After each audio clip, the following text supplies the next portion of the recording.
Olá, pessoal, estamos de volta com todas as ações antes da crise, né? Tudo que deve ser feito antes da crise para que a gente consiga fazer uma boa gestão de crise na empresa. Agora nós vamos falar de um dos passos mais importantes e que poucas empresas também colocam em prática, que é a criação de um comitê de gerenciamento de crises. O que é um comitê de gerenciamento de crises? Qual a principal função do comitê de gerenciamento de crises? Vamos lá, a principal função dele é preparar a organização para a crise. Preparar para a crise e comandar a operação de reação no caso da crise acontecer. Esse comitê, ele existe formalmente, as pessoas estão ali, né, sabem-se quem são as pessoas, mas elas não vão interromper as atividades normais dos membros em tempo de camarim. Então você não vai ter funcionários dedicados exclusivamente ao comitê de gerenciamento de crise. Não, a pessoa tem a função dela X na empresa, continua trabalhando, continua exercendo essas funções normalmente, mas ela também é membro do comitê de gerenciamento de crise. Da mesma maneira que nós temos, por exemplo, a CIPA. Né? Quem é da CIPA faz a função dela, né? Que CIPA é uma espécie de gestão de risco, né? Comitê de Prevenção Interna de Acidentes, né? Ali você vai ter pessoas que se dedicam a enxergar os riscos e trazer mais segurança para os trabalhadores. O Comitê de Gestão de Crise também são pessoas que vão enxergar os riscos e trazer mais segurança não apenas aos trabalhadores, mas também para a empresa. Características importantes de um comitê de gerenciamento de crises. Vamos lá. Primeiro, poder de decisão. Não adianta você ter um comitê de gerenciamento de crises que não vai conseguir decidir aquilo que é importante.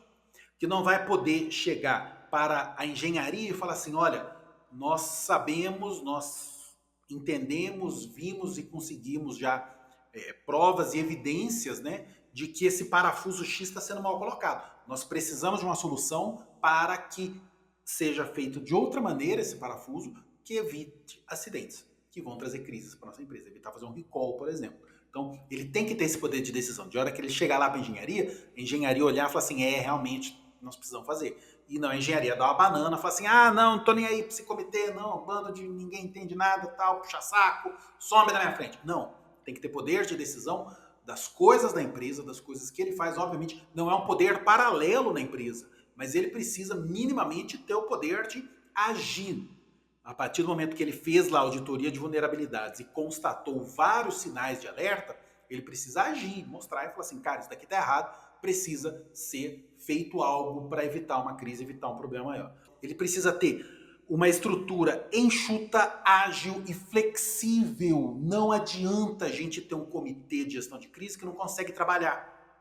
O comitê de gestão de crise vai precisar trocar, comprar folha sulfite para trabalhar. Precisa mandar uma requisição para não sei quem, o financeiro sei lá das quantas, ou não sei quem tem que autorizar em 3 vias e não sei o que lá. Não, no momento de crise tem que ser rápido ali, preciso agora comprar, fazer e acontecer. Não adianta você ter um comitê de gestão de crise com 58 pessoas, com uma estrutura gigantesca, que não vai ter agilidade, que não vai ter flexibilidade na hora de trabalhar. Não adianta você ter espaço para burocracia, para processo pesado. Eu entendo e sou a favor, logicamente, de processos dentro das empresas.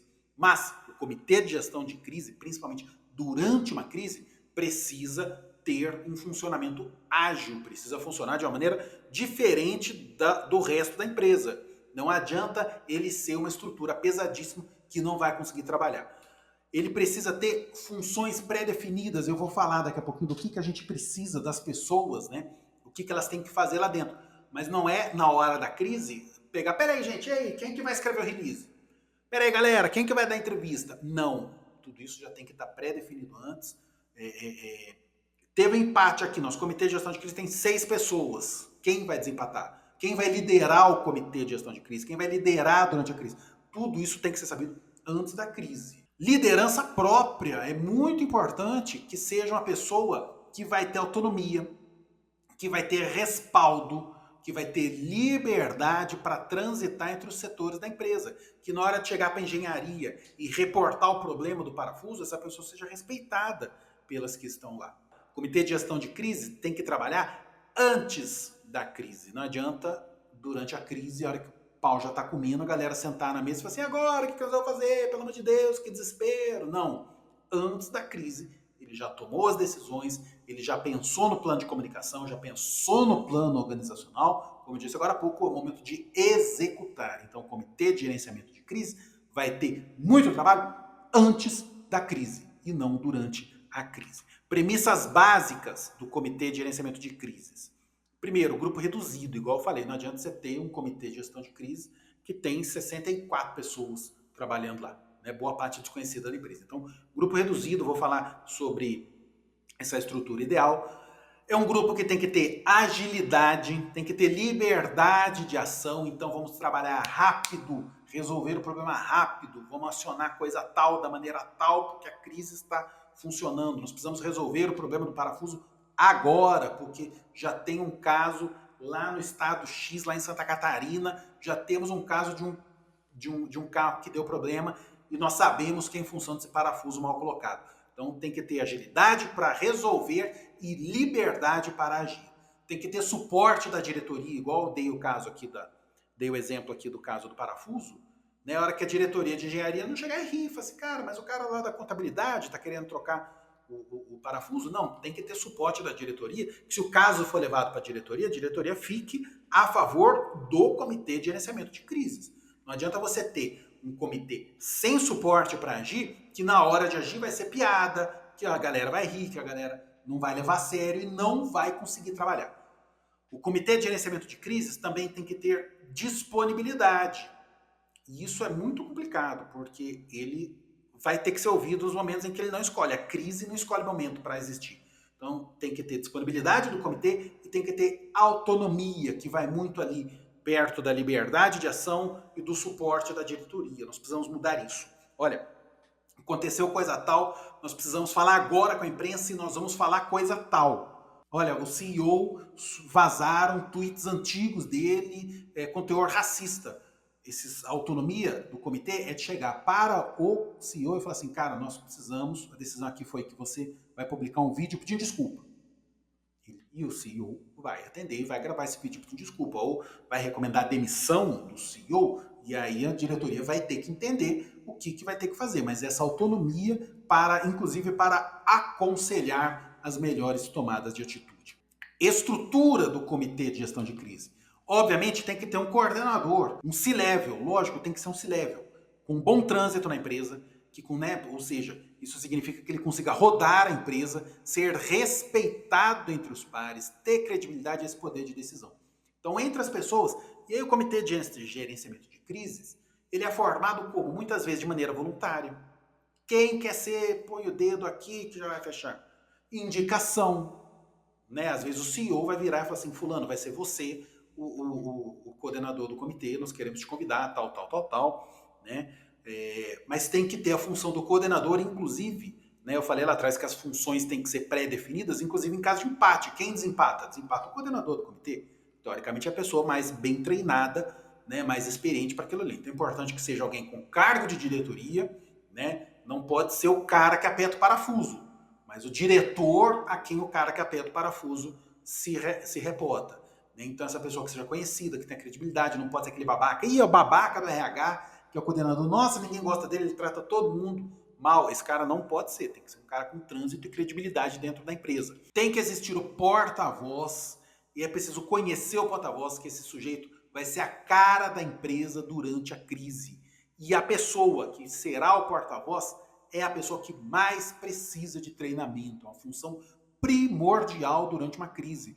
O porta-voz pode colocar tudo a perder, mas o porta-voz pode fazer tudo certo e a empresa sair muito bem da crise. Também é preciso ter os representantes da área. Então você tem que ter, dependendo, claro, da empresa, da maneira como ela existe, da estrutura e da hierarquia, do organograma dela, você tem que ter um representante da área operacional, o cara a quem reporta, por exemplo, o sujeito lá do parafuso, né, que mostra que está no dia a dia ali da empresa, da produção, sabe como é que as coisas funcionam, sabe quem faz o quê, sabe como é que o avião levanta, por que o avião pousa, como é que ele decola, como é que a barragem funciona. Então tem que ter esse cara do operacional. É preciso ter um representante, obviamente, da comunicação. A comunicação é um dos fatores mais importantes durante uma crise. Então, o representante da comunicação, ou às vezes mais de um representante da comunicação, ele precisa estar nesse comitê de gerenciamento de crises.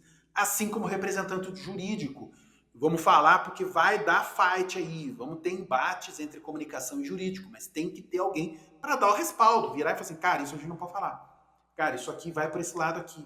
Isso aqui é assim, isso aqui é assado. Tem que ter um suporte do jurídico, assim como o representante do RH, o cara que vai entender o funcionamento da empresa, gestão de pessoas, né, que vai entender ações que podem ser tomadas, certas coisas são muito mais fáceis de serem tomadas decisões são muito mais fáceis de serem tomadas pelo RH, pelo conhecimento que tem da empresa e das pessoas da empresa. Então você está vendo a estrutura, o coordenador do comitê, o cara que vai ser a palavra final, que vai se reportar às pessoas, porta-voz, a pessoa da área operacional, a pessoa da comunicação, a pessoa do jurídico, a pessoa do RH. Talvez mais de um, dois da área operacional, porque é uma crise que envolve ali a operação, pode ser um do RH, pode ser. Então, ter essas pessoas com essas estruturas.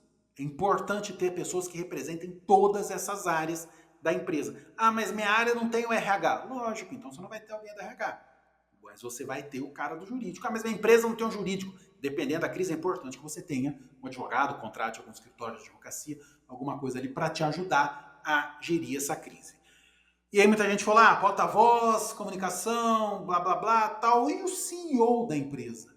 Pois é, o CEO, o dono da empresa, o presidente da empresa, onde esse cara se encaixa no comitê de gerenciamento de crises? Pois é, ele não se encaixa, porque não está no comitê. O que o CEO precisa? Ele precisa ter, obviamente, uma visão geral da gestão da crise, né? Ele precisa saber o que está acontecendo, saber o que está sendo feito. Ele precisa tomar as decisões em nível estratégico. Então, olha, a crise está feia, está difícil de agir, nós precisamos fazer alguma coisa, nós precisamos mudar o nome da empresa. E ele vai dizer sim ou não. E ele também vai ter que ser a pessoa publicamente visível nos momentos-chave. Então, um acidente, que nós tivemos mortes, na missa de sétimo dia das vítimas, é o CEO que vai. Não é o porta-voz, não é o representante da RH.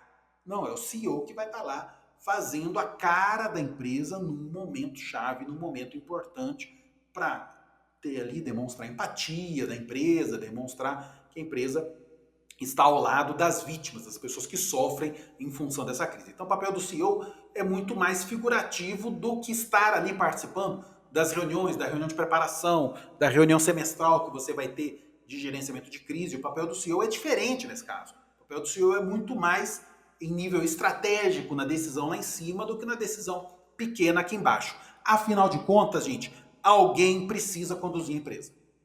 O famoso alguém tem que trabalhar. Então, se você está fazendo uma gestão de crise, mas o restante da empresa continua trabalhando, cara, o CEO tem que estar com foco ali, na empresa aqui. Até porque se você está atravessando uma crise grande, você vai ter que tomar decisões complicadas de receita, de faturamento, decisões econômicas, decisões financeiras, e esse CEO ele precisa estar de olho nisso. O comitê de gestão de crise ele vai trabalhar, fazer o gerenciamento de crise ali e reportar ao CEO. Eu falei das áreas que essas pessoas vão estar, né, qual o cargo e de onde virão essas pessoas, mas também nós precisamos entender que há um perfil para essas pessoas. Em primeiro lugar, pessoas que conheçam a organização. Desculpe, mas não dá para você montar um comitê de gerenciamento de crise e o cara da comunicação ser um cara que tem 2 meses de empresa, que não conhece o funcionamento, a cultura da empresa. Precisa ser alguém que tenha poder de decisão sob pressão. Durante uma crise, você vai estar pressionado por todos os lados. Público, mídia, autoridades, polícia, Ministério Público, vai estar todo mundo ali em cima de você. Então, pessoas que tenham a capacidade de tomar decisões sob forte pressão. Boa parte do trabalho do Comitê de Gerenciamento de Crises é antes da crise, mas o trabalho bem complicado é durante a crise. Então não adianta ser uma pessoa que não tem essa capacidade de trabalhar sob pressão, que vai entrar de atestado de 10 dias durante a crise, porque teve um problema de estresse. Não. Alguém que saiba trabalhar sob pressão. Alguém que tenha pensamento objetivo, vai ser direto ao ponto, não vai ficar filosofando 1000 vezes. Gente, mas a gente precisa de não sei o quê, e sei lá o quê, sei lá das coisas. Não. Direto ao ponto, pensamento objetivo, rápido, direto. Pessoa que tenha coragem. A coragem vai fazer diferença em uma gestão de crise. Dependendo do tamanho da encrenca que você enfrentou, você vai precisar tomar decisões difíceis. E se não houver coragem para tomar decisões difíceis, tudo vai ser mais difícil. Também precisamos de pessoas disponíveis. Isso é uma polêmica eterna quando a gente fala de comitê de gestão de crises. Por quê? Ah, então significa, Leandro, que se eu entrar para o comitê de gestão de crises, eu não posso tirar férias? Pode tirar férias. Mas não pode ser aquela pessoa que, se for acionada às 18h01, vai ficar nervosa demais. Não, isso é um absurdo, já deu meu horário de trabalho, eu preciso ir embora. Essa pessoa não tem perfil para o comitê de gerenciamento de crise, que vai exigir, muitas vezes, um trabalho fora do horário, que vai exigir, muitas vezes, esticar ali o expediente, e cabe à empresa pagar a hora extra para essa pessoa. É uma polêmica, né? Se as pessoas que fazem parte do comitê de gestão de crises, elas devem ser remuneradas com um extra em função daquilo ou não. Tem empresa que paga, tem empresa que não paga. Eu concordo com a empresa que paga e concordo com a empresa que não paga. Até hoje eu não consegui fechar questão sobre isso e acho que é muito pessoal. Isso é uma decisão muito única de cada empresa.